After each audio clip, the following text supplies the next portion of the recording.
Hi, I'm Jonathan Wyner, and welcome to Are You Listening?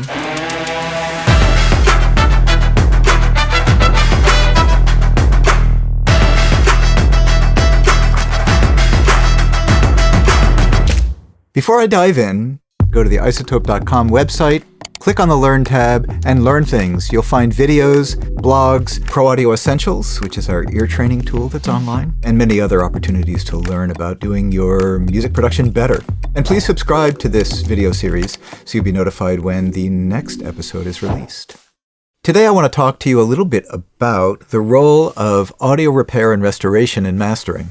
It's an interesting topic that spans the entire range of mastering activity, from remastering old masters that came out back in the day, either when they were recorded to tape. In some cases, we have masters that come in on vinyl or 78s, which the surface noise, the media has enough noise. Is that something that we can moderate, or in some cases even completely remove, in order to create a better listening experience for a modern audience? But even in the context of modern music, there's almost always something that shows up in the audio that we can either remove or repair. When I think about recorded sound, we're creating an illusion, right? We're creating sort of this auditory illusion in the air. And if there's anything about a recording that takes the listener out of the illusion, it's a problem. If there's anything in a recording that engages the listener and brings them into a recording, then that's a good thing. So you could interpret like a lip smack in a vocal track two different ways. It could give the listener a sense that they're in the room with a vocalist, or it could be something that distracts the listener from the vocal entrance. So there's an aesthetic and a production decision that comes into play, but when the time comes to master, sometimes we'll hear these little tiny problems. Vocal clicks, pedal thumps from acoustic pianos, plosives from vocal tracks that sometimes get through in a mix because the mix engineer is listening on smaller speakers and they don't hear that very low frequency energy. So there are opportunities to fix these things, and in doing so, we do a better job kind of maintaining the illusion, keeping the listener in the experience of the music, feeling what they're feeling and enjoying the music that they're listening to without being distracted. Every so often, we also have some technical issues that we have to deal with. Sometimes there can be tiny little clicks because there are clock interruptions. There's something to do with audio repair in almost every session that I work on, whether it is a legacy recording that's going to be re-released or something new that's come in.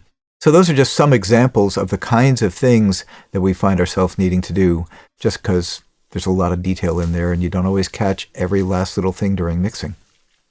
When we use audio repair tools, there is a workflow where we can actually use them within the context of a multi-track session. Let's say you want to take out clicks from a vocal track, or you want to remove broadband noise or hum from a track. It's always a good idea to listen to the noise reduction in the context of the mix so you know how much to do and how far is too far. There's a workflow that we offer called RX Connect that works with different DAWs, so you can do that. But in mastering, it's usually easier and in some ways better to work in the standalone application RX and not have to be thinking about doing the noise reduction in the context of the mastering DAW. Note to self, if you're going to start doing any kind of audio suite or noise repair, work on a copy of the file, or at least make sure that you save a clean copy of the file. Because if you want to be able to go back and revisit your decisions, or if something goes wrong when you do an audio repair and then rewrite the file, you'll still have an archived clean copy to go back and you won't shoot yourself in the foot. So when you look at the RX interface, there are a couple of different ways of viewing the audio. One is to look at the waveform, like we're accustomed to in a typical DAW, and that shows us amplitude. And we can also look at the FFT, which shows us information about the pitches and the spectral information. So when we're dealing with the simplest kind of audio repair, we're thinking about taking out clicks and pops, we're probably better off looking at the waveform. Let me play you an example of a click, and you'll notice that it's a very short duration sound and it has no pitched information.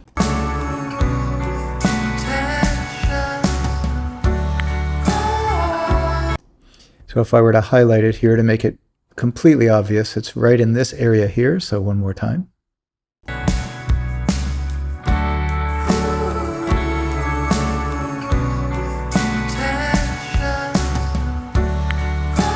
So it's pretty easy to identify.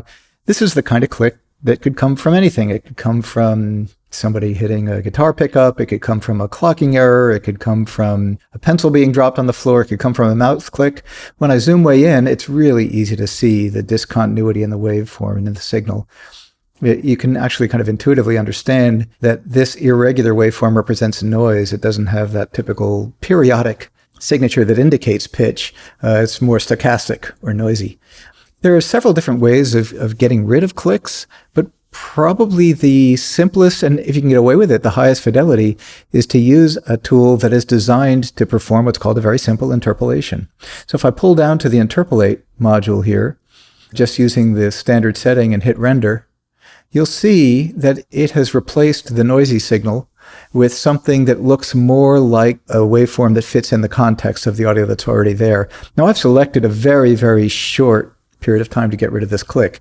If I were to try to interpolate something that's longer than maybe a few milliseconds, or maybe a little bit longer than that, then the Interpolate module wouldn't do very well, because in that case I would need to be able to look at the pitched information in order to analyze the signal in a way that would allow me to finesse the result a little bit.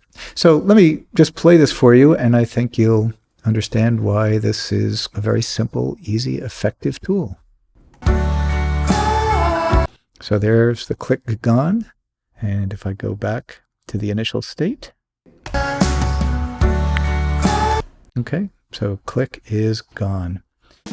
If you want to get into more advanced interpolations, there are other modules you can look at. For instance, the Spectral Repair tool, which has several different kinds of interpolation that allow you to either attenuate noise when you've got something like vocal sibilance, or where you've got some rustling or some other kinds of applications, or it allows you in some cases to interpolate or synthesize pitched information with longer samples. You'll also notice that there are a couple of modules that are named after clicks or crackles.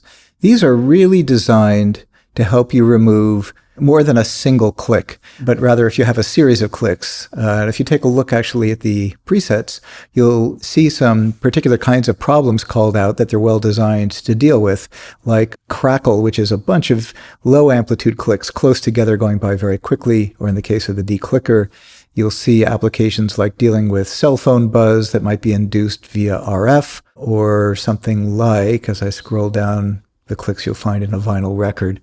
But again, these are not designed for individual elements, but really for removing a whole bunch of clicks, which you could conceivably go in and address by hand one at a time, but you might hate yourself after you try to do that.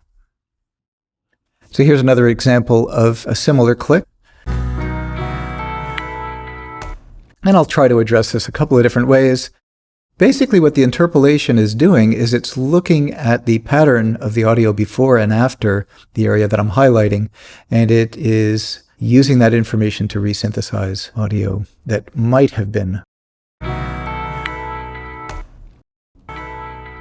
Okay, so you hear that that click is gone. Let me show you what it would look like to remove this click using something like Spectral Repair. All right, so in this case, I'm going to use the simple replace function, bracket this, and here I have a couple of more advanced options. So the software is going to synthesize new audio based on the surrounding audio, but I could determine how broad the window or how wide the window of audio is that it will use to model the repair. And I can also tell the software whether to look at primarily at the audio before the event or after the event. This can be really handy if you have a click that is followed by a bunch of reverb, and RX attempts to resynthesize the repair based on the reverb that follows, but you only want it to use the audio that precedes the click. You can say, well, only look to the left of the click or only look to the right of the click. Let's go ahead and run this replace and see how that sounds. And just visually, it looks pretty credible. Let's see if we hear any artifacting from that.